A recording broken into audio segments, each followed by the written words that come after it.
Niwashukuru sana jopo la mawakili wetu ikiongozwa na mwanasheria mkuu wa chama Mzee Rugemeleza Nshala kwa kufanya kazi ngumu kwa kweli ya kushughulika na haya mambo hatua mbalimbali. Nashukuru sana mawakili. Nishukuru vile vile wajumbe wa bodi ya wadhamini kwa namna ambavyo sio tu kwa kujitokeza hapa mahakamani, walikuwepo hapa mahakamani, lakini kwa namna ambavyo wamekuwa wakishiriki kusaini na kuandaa nyaraka zinazohusiana na kesi hii. Nishukuru vile vile wanachama na wananchi ambao na vyombo vya habari ambao mmekuwa mkijitokeza mahakamani. Kwa hiyo nawashukuru sana kwa kweli kwa sababu mnafanya kazi muhimu ya kuilinda Chadema dhidi ya njama haramu za kuizuia Chadema kufanya shughuli zake, dhidi ya hujuma ya haki ya wananchi kupata chama hiki kikuu cha siasa ambacho kinawakilisha maslahi ya umma. Kwa wale wote ambao mnasaidia kesi hii kwa namna moja au nyingine, kwa niaba ya chama naomba kufikisha shukrani za kiwango cha juu sana. Sasa la pili, kumeelezwa hapa ratiba ndefu kidogo ya majibishano ya kimaandishi mpaka kufikia tarehe 5 mwezi wa 8 kurudi tena hapa mahakamani kujua hatima ya jambo hili. Sina dhamira ya kuingilia mambo ya kimahakama na utaratibu wa majibizano hayo ya maandishi, ila nataka kusema jambo moja muhimu sana. Hapa tunapotezewa muda. Napotezwa muda wa mawakili wa chama ambao wangeweza kufanya majukumu mengine ya kutetea haki katika nchi yetu. Unapotezwa muda wa bodi ya wadhamini, muda wa katibu mkuu, unapotezwa muda wa mahakama na muda wa watu wanaokuja mahakamani, na huu muda unaambatana na matumizi ya rasilimali, gharama za kushughulika na mambo haya, gharama hata za vyombo vya ulinzi na usalama wamejazana hapa mbele ya mahakama kwenye jambo hili. Tunapotezewa muda kwa jambo ambalo halina msingi wowote, halina maslahi yoyote ya umma. Ni jambo la watu wawili, lakini sio watu wawili, sio Said Issa na mwenzake.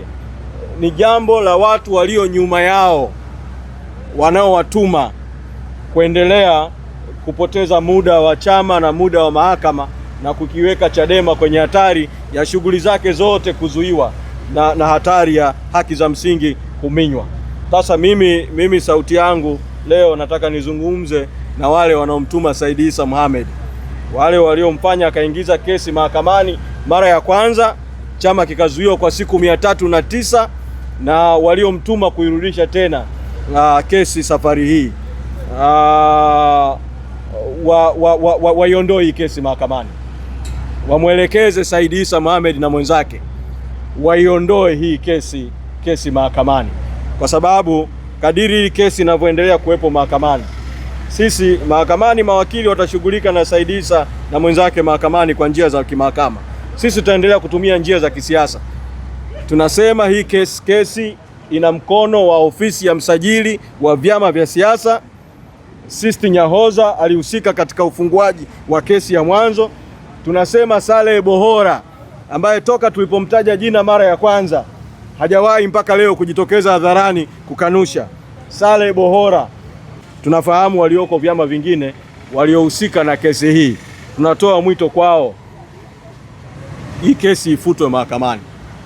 Hii kesi haina maslahi yoyote kwao, wala haina maslahi kwa nchi, wala haiwasaidii katika kuidhibiti Chadema. Sisi pamoja na kupotezewa muda mahakamani, tutaendelea na mapambano ya kisiasa na njia mbalimbali za kudai haki. Wanahabari tutawaita makao makuu ya chama kuwaeleza juu ya maamuzi ambayo kamati kuu ya chama imeyafanya Kigoma, maamuzi ambayo yataendelea kufungua ukurasa mwingine wa mapambano ambayo Chadema itaendelea kuendesha katika nchi hii, pamoja na mazuio mbalimbali, pamoja na hizi njia zote haramu. Kwangu mimi rai hii ni kesi hii ifutwe, na nitoe mwito wa wazi kwa idara ya usalama wa taifa, kwa sababu wana wajibu wa kushauri nchi katika masuala yanayohusu usalama wa nchi na yanayohusu maslahi ya nchi. Najua wako karibu na korido za hao waliohusika kuifanya hii kesi ifunguliwe mahakamani. Wafikishe ushauri kwao kwamba hii kesi haisaidii nchi wala haiwasaidii hao wanaomtumia Said Issa kwenye hii kesi. Na niseme jambo vile vile kwamba Said Issa Mohamed sio mwanachama tena wa Chadema, alishafukuzwa uwanachama na kanda ya Pemba, na kama hajaridhika na uamuzi huo wa kufukuza uwanachama na wenzake huko Pemba, alipaswa afuate utaratibu wa kikatiba wa katiba ya Chadema kukata rufaa.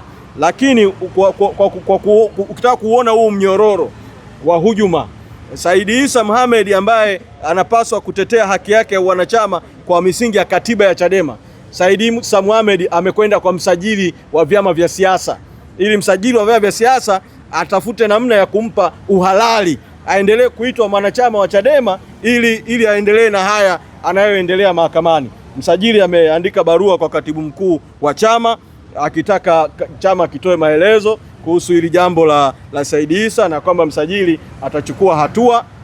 Tumemjibu msajili wa vyama vya siasa na tumemweleza utaratibu wa kikatiba wa katiba ya Chadema, na huyu anayeitwa Said Issa Mohamed ambaye sio mwanachama tena wa Chadema, kama anataka bado kuwa mwanachama wa Chadema, utaratibu wa kikatiba wa kufuata ama wa rufaa au wa kuomba wanachama. Kwa tuna kesi hapa, tunapotezewa muda ya mtu ambaye sio mwanachama wa Chadema, lakini anaitwa kwamba anatetea haki za chama za Zanzibar, haki za chama na mambo mengine yanayohusiana na hayo, wakati si mwanachama, na kule Zanzibar wamekwisha mfukuza wanachama kule Pemba. Kwa hiyo mwito wa wazi kwa ofisi ya msajili, jitihada zozote za kukiuka katiba ya Chadema na sheria ya vyama vya siasa kumlinda Said Issa Mohamed kupitia ofisi ya msajili itathibitisha tu kwamba ofisi ya msajili inahusika na hii kesi na ina maslahi ya hii kesi. Kwa hiyo rai yangu kwao, waifute hii kesi na wamwachie Said Issa